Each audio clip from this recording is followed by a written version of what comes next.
Well, to close out today, I'm going to invite you, if you have a Bible, or if you need to use a pew Bible or your phone, you might want to pay attention to some of the text this morning, coming from the book of Proverbs. So this morning, I'm just going to briefly touch on, before we head back for the cold brew and coffee and snacks and things that you're all invited to. I want to touch on this idea of wisdom as it relates to the book of Proverbs.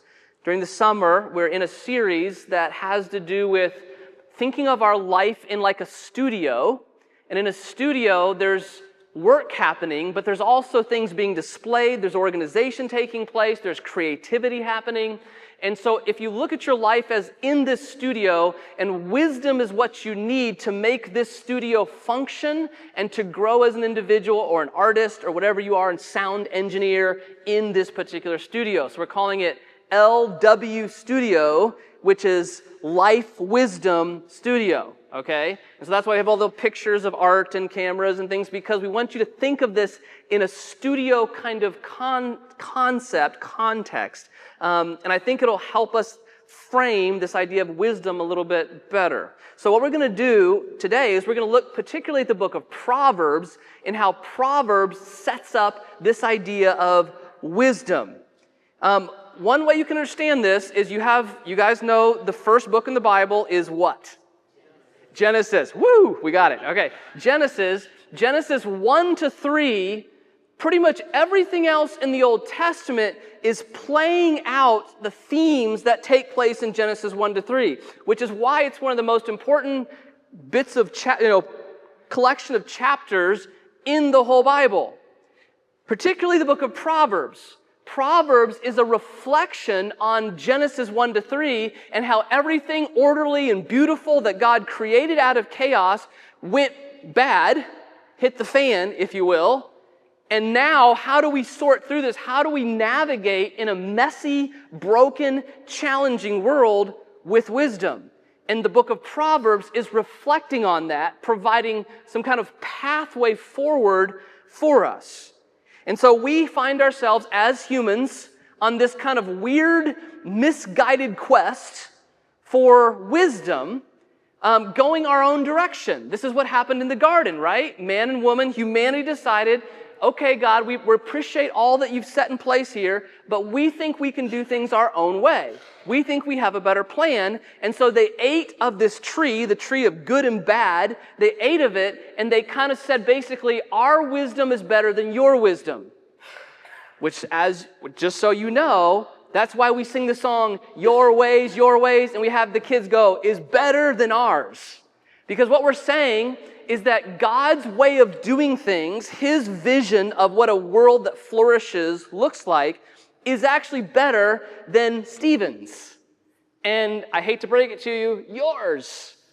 And so what we want to do is we want to say, God, we want to understand your way of doing things, and we want to flow with the wisdom that you have provided. And this is what the book of Proverbs does for us. It gives us a way of understanding this wisdom into which God is inviting us. And that's why the title of the sermon this morning on your little sheet is Lady Wisdom's Great Invitation. There's this invitation that is being given to you specifically by a mysterious character called Lady Wisdom. And we're going to talk about Lady Wisdom. She is a person, a personification that is featured all throughout the book of Proverbs. And we're going to spend a whole sermon just on her, okay? But not today. But just know that this wisdom is being offered by this character that is featured in the book of Proverbs called Lady Wisdom. Now, last week, if you remember, 2 weeks ago, because we had the service at the lake last week, but 2 weeks ago, we set this up, and I told you that the book of Proverbs is broken into 2 parts. I'm not going to quiz you because I don't want to embarrass anybody, but it's broken into 2 parts, and the first part is chapters 1 through... See, I said I wasn't going to do this, and now I am. I just can't help it. Somebody said it. Somebody was listening. I didn't hear who it was. I heard a woman's voice. 9, yes, thank you. 1 through 9 is the introduction to the whole book of Proverbs. And then chapters 10 and all the way to the very end are wisdom sayings, which we talked about 2 weeks ago. These little proverbial sayings packed with all this like how to live everyday kind of life. And so in chapters 1 through 9, we find some very interesting things about this invitation that we are given. And what I want to do this morning is just give you a little insight into the invitation that you're being offered as it relates to wisdom. Each person here is being invited into a kind of quest. That's the first thing I want you to see. This invitation is a quest. So imagine being invited on a great quest. Like you're just hanging out, smoking your really long wood pipe when a wizard stops by and asks you to be part of a quest that will change your life, and as well, it will change the life of a bunch of dwarves who've lost their mountain kingdom, and if they don't get it back, they're all going to die eventually. Will you come on this quest? Now you say, that's a weird story. Does anybody know what story that is? Thank you. It is The Hobbit, and... Yeah, that's true. I gave it away with the picture. But yes, that is the quest that, one of my favorite quests is the Hobbit quest. Because here's this little dude, he's got a sweet pipe, and somebody actually made me a pipe just like his, by the way. And so I can pretend I'm him. But he's just sitting there with his pipe, having a great life, and this wizard comes in and offers him this quest that shakes up everything he knows. But it sends him on a journey of growth. And that's what he was missing. He was missing the adventure and the formation that takes place when you're pushed out into this quest. And so I want you to imagine, maybe that's a little bit too high and too, mystical for you, too fantasy for you. So let's bring it down to the real life, maybe in your world. So imagine someone says to you there's a rare tool or an artifact or a collectible of interest to you that is currently being sold in some antique store in the Berkshires. Okay, and just so you know, you're really interested in this, whatever this is. And unbeknownst to you and anyone else, except you now, this item is worth far more than it's being sold for. In fact, it's worth enough to change your life forever if you can find it. And somewhere it sits along with all the ordinary odds and ends that sell in places that sell old things. And so the important thing you have to understand before you go running off is you have to, there's hundreds of antique shops in the Berkshires. Before you go scouring all the antique shops in the Berkshires, you have to make sure your source is trustworthy and the story behind it rings true. You have to understand exactly what this quest is about and what it's leading you toward. So all these important calculations, you need to make them before you begin this quest. But once you decide to be in, you got to be all in. That's the nature of a quest. If you're not all in, it's more of a curiosity, and you won't have the same staying power to complete it. So it's like me with video games. I don't have staying power in video games because I'm only slightly curious what it would be like to actually conquer the game. And because I'm only slightly curious, I don't stick with it. I play for 5 minutes, I'm like, I'm not very good at this, I quit, But that's my problem as it relates to video games. So obviously, I'm not very good at video games that involve any long quest of any kind. And I want to say to you that wisdom in Proverbs chapter 1 through 9 is presented as a quest. And we're all invited in this quest. You can go ahead and turn, if you have your Bible or if you have your phone, you can kind of look at Proverbs chapter 1. We're just going to kind of look at some of these scripture texts. But I want you to notice something very interesting. So if you have your own Bible and you like to highlight things, there's a couple things I want you to think about and at least mark. You have on your little purple sheet, there's a little thing for sermon notes. And if you want to put these categories down, it might help you. So in Proverbs chapter 1 through 9, 10 times to introduce this, you have the phrase, my child. Okay, so in chapter 1, verse 9, hear my child, your father's instruction. Chapter 2, verse 1, my child, if you accept my words and treasure up my commandments within you. Chapter 3, verse 1, my child, do not forget my teaching, but let your heart keep my commandments. 10 times, over and over again in these 9 chapters, the the wisdom patriarch, whatever this is, and it probably in this culture was a man or a king speaking to a young squire or a son, because this is a patriarchal culture. This is what's changing from the New Testament as Paul declares that men and women are now equal under God. So there's a changing that you see taking place from the Old Testament to the New Testament. But in the Old Testament, the setup was for a king to speak to his male squires to say, this is how you're going to function correctly in the world and be a good leader and be wise. That's what they were concerned about. But now we know from the New Testament that now this invitation is given to all people. And not just the Jewish people, not just the ancient people of God, but to all of us who are following Jesus Christ. This invitation is now given to all of us.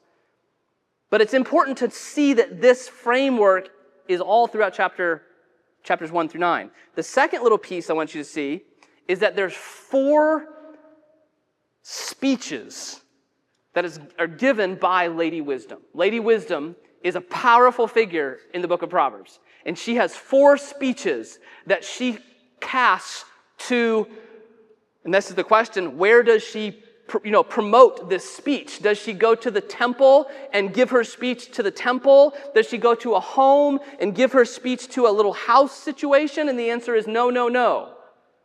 Where she goes is she goes on the streets. She goes in the public place. And that's the second little piece. This quest for wisdom is a public invitation. It's in public. This wisdom is for anybody who is trying to navigate life. We teach the kids the definition of wisdom, and we say that wisdom is navigating my life in God's good world, God's good way. That's how we describe wisdom to the children. And I think it works for adults as well. It's the ability to live life well, as one scholar has put it. The ability to live life well. And this is a public invitation. It's not a personal, private invitation. Wisdom plays out in the world of people and commerce and work and relationships. It's not theoretical or philosophical. It's practical. It's in the realm of everyday living that wisdom takes place. So this invitation is not exclusive to anyone. It's not just Stephen who has to be wise because he's a pastor. No, that's stupid. No, this is every person in here is being invited into this public engagement with wisdom. The third thing is that wisdom assumes that people will default to the opposite of wisdom. And the Proverbs have all kinds of words for this. Simplicity, mockery, foolishness is the big one. The text assumes if we don't go on this quest for wisdom, we're going to default to just being foolish or simple. And at some other sermon, we'll actually talk through those words and what they mean in the Hebrew, because they're really important, because they actually put people in categories to help us understand where they're struggling. Are they just simple in their way of seeing the world? Are they mocking the good way of God? Are they just foolish and they don't understand what's at stake? And so this book and wisdom assumes that if you don't pursue wisdom, there's too many other voices that are going to pull you out. Okay? Number 4, wisdom assumes the complexity and challenge of life while also affirming a pathway of clarity. So the good thing about wisdom is it's not naive. Wisdom knows that life is difficult. How many of you would agree that life is how many of you would agree life is confusing? Okay? We're all in the same boat here. Almost every day, I'm like, life is confusing. So with that confusion, wisdom doesn't overlook that. Wisdom knows that life is confusing. Wisdom knows that life is difficult. Wisdom knows that life has sorrow that comes with it. And so we can trust that God's wisdom takes that into account. And that's why there's terms like discernment that you'll find throughout the book of Proverbs, or counsel, because these words help us to see that this is something we wrestle with in community together. It's not always just obvious the right way to go or the right thing to do, but wisdom is something we share together and learn together and bank on God's good way as this has been collected over the centuries in these manuscripts, and they help us even today. Number 5, wisdom works within the context of reality. This isn't some kind of like pie in the sky kind of deal. This is all the beauty and orderliness of the world, the moral, social, physical, metaphysical realities that we live in, that God established, this good, happy, wise world He was attempting to create for us, that we kind of sabotaged as humans. It assumes all that reality, and it takes place right in the heart of reality. Number 6, wisdom is not a person. Even though you have lady wisdom, it's not a person, it's a principle. In the book of Proverbs, wisdom is shown to be like a woman who is a wise woman because it helps us put our minds around what is happening, but it's really the principles, the good way in which the world works that God has set in motion. So when you talk about this way of being right and just and fair, you're talking about the rhythms of wisdom. If you make bad investments, if you let anger have your way with you, if you hang out with people who are up to no good, and the list goes on, here's what will happen. These things will happen. They're principles. It's like a big wall. You can't run down a wall. If you run into a wall, and you fall over, right? Because it's a principle that stands, and this is what wisdom is trying to do. It's trying to show us these orderly principles, moral order of the world, and if you run into the wall, this moral order, it's a principle, and you can't break a principle. You just fall over. So it's wanting to help guide you through this. Couple more, and then we'll sum it up. Wisdom, number 7, wisdom requires a certain frame of mind, an attitude or response. We see this in chapter 1, verses 29 through 30. You see this attitude or this response of the heart. If you hate wisdom and you don't, pursue the fear of the Lord, if you decide, I don't want any part of this, and your attitude is like, I don't want wisdom, I don't care. I mean, wisdom, what's the big deal? I'm good, I don't need wisdom, And if that's your attitude and you got your arms crossed and like, I don't need this, wisdom. Why? I hope this sermon series is over soon because I'm fine, If that's you, I'm sorry because basically you're in trouble. Because wisdom requires a certain mindset, a certain attitude, a certain posture, a love for genuine knowledge, a fear of the Lord, a willingness to accept good advice, a willingness to accept good rebuke. You have to have that heart posture to be able to receive the wisdom that is on offer here in this quest. And then finally, wisdom simply wants to be listened to for the good of the listener. This is why Lady Wisdom from chapters 1 to 9 goes out in the streets and calls and says, whoever wants to come in, come drink your fill, have a party with me with wisdom. And I'll give you wisdom, I'll give you knowledge, I'll give you discernment. If you listen and you desire this with all your heart, it'll be like a treasure that you find. And it's for the good of the listener. The wisdom is for your benefit. And that's kind of how we're going to close this out to sum it up. The benefits are pretty cool. This is how we're going to close it out. Look at chapter 3, verses 1 through 12. The words he uses here, this sage uses, are staggering if you know Hebrew, but you don't. So I'll give you some of the hints here.